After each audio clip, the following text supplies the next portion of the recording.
جواد صاحب، P M D A سے صحافیوں کو کیا مسئلہ ہے؟ وہ اتنے سیکھ پا کیوں ہیں؟ اب اپوزیشن جماعتیں بھی ان کے ساتھ مل چکی ہیں، تو اس بارے میں آپ کیا کہتے ہیں؟ دیکھیے، پاکستان میڈیا ڈیولپمنٹ اتھارٹی کے قیام کے حوالے سے جو صحافیوں کو تحفظات ہیں وہ یہ ہیں کہ اس میں 2-3 شقیں کچھ ایسی شامل کی ہیں حکومت نے کہ جس کی وجہ سے آزادی اظہار کو دبانے کے لیے حکومت اس کا قانون کا اس اتھارٹی کا غلط استعمال کرنا چاہتی ہے۔ ایک تو یہ کہ کوئی اگر غلطی کرے گا صحافی تو اس کو 10 کروڑ روپے انفرادی طور پہ جرمانہ ہو سکتا ہے اور 25 کروڑ روپے ادارے کو جرمانہ ہو سکتا ہے، اور پھر وہی جو اتھارٹی بنائی جائے گی پاکستان میڈیا ڈیولپمنٹ اتھارٹی، اسی کے آگے اپیل کا بھی حق ہوگا۔ یعنی کہ اگر آپ کے خلاف پی ایم ڈی اے کوئی کارروائی کرتا ہے تو پھر آپ آگے جا کے ہائی کورٹ میں اپیل نہیں کر سکتے۔ ہوتا یہ ہے کہ آپ ہائی کورٹ میں اپیل کر سکتے ہیں، لیکن یہاں پہ وہ حق نہیں دیا جا رہا۔ آپ نے دیکھا کہ گزشتہ روز پارلیمنٹ ہاؤس کے سامنے صحافیوں نے احتجاج کیا اور بڑا مؤثر احتجاج کیا۔ اور اب میں آپ کو یہ بتاؤں کہ یہ جو میڈیا اتھارٹی بنانے کی خواہش رکھتے تھے بہت سے لوگ صرف میڈیا کو دبانے کے لیے، تو وہ خواہش اب مجھے پوری ہوتی ہوئی دکھائی نہیں دے رہی، کیونکہ اب یہ نوشتہ دیوار ہے اور اب ان کو یہ سمجھ جانا چاہیے کہ کل جو ان کی سبکی ہوئی ہے نا حکومت کی، ایک تو انہوں نے قومی اسمبلی کی پریس گیلری جو ہے وہ بند کی، جو جوائنٹ سیشن سے خطاب کرنا تھا پریزیڈنٹ عارف علوی صاحب نے، اور عارف علوی صاحب کے سپیچ کے دوران جب انہوں نے میڈیا کا شکریہ ادا کیا تو جب انہوں نے دیکھا کہ پریس گیلری میں تو کوئی صحافی نہیں ہے، کیونکہ وہ سیکریٹری اسمبلی جو ہیں انہوں نے وہ بند کرا دی تھی، اسپیکر صاحب نے بھی وہ بند کرا دی تھی، صحافی وہاں پہ موجود نہیں تھے، تو کافی امبیرسمنٹ کا سامنا کرنا پڑا عارف علوی صاحب کو اس سارے سین میں۔ کل آپ دیکھیں کہ تمام اپوزیشن پارٹیز صحافیوں کے ساتھ کھڑی ہو گئی ہیں، جماعت اسلامی، مسلم لیگ نون، پیپلز پارٹی، JUIF اور دیگر جتنی جماعتیں، ایون کہ حکومت کے جو ایک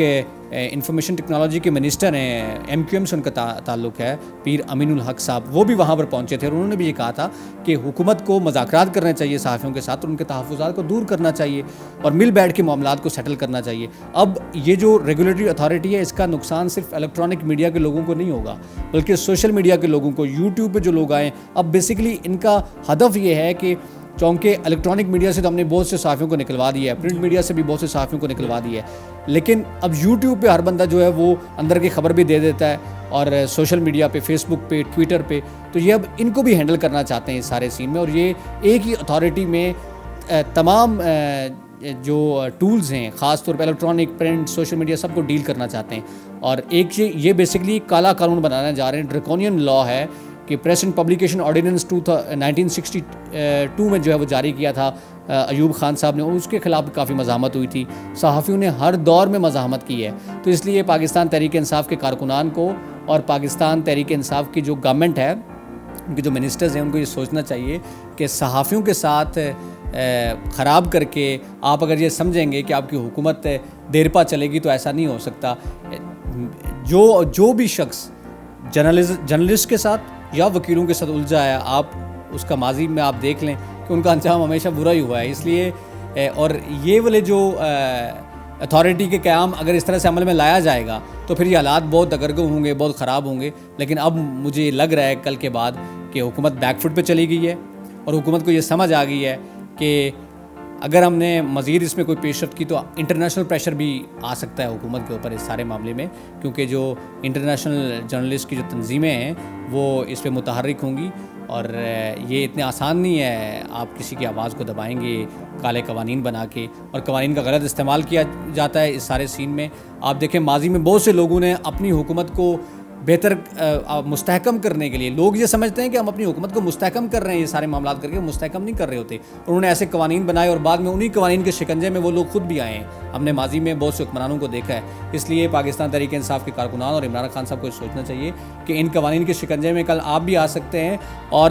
یہ جو اتھارٹی میں شکیں شامل کرنے کی خواہش ہے جو کہ وہ نہیں ہو سکیں گی،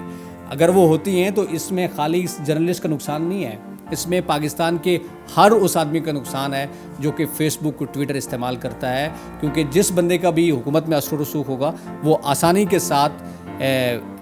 حکومت کے کارندوں کے ساتھ ملا کے اس کے خلاف کسی بھی جگہ پہ کوئی اپلیکیشن دے کے اس کا اکاؤنٹ سسپینڈ کروا سکتا ہے، اس کی فیس بک بند کرا سکتا ہے، اس کا یوٹیوب چینل جو ہے وہ سسپینڈ کروا سکتا ہے، اور پھر اپیل کا حق ہی انہی کے پاس ہے، انہی کے پاس اپیل کر سکتے ہیں کہ جو لوگ آپ کو سزا دے رہے ہیں، یعنی کہ یہ آپ چیک کریں کہ جو بندے سزا دے رہے ہیں اسی کو آپ اپیل کریں گے تو وہ آپ کو کیا کرے گا۔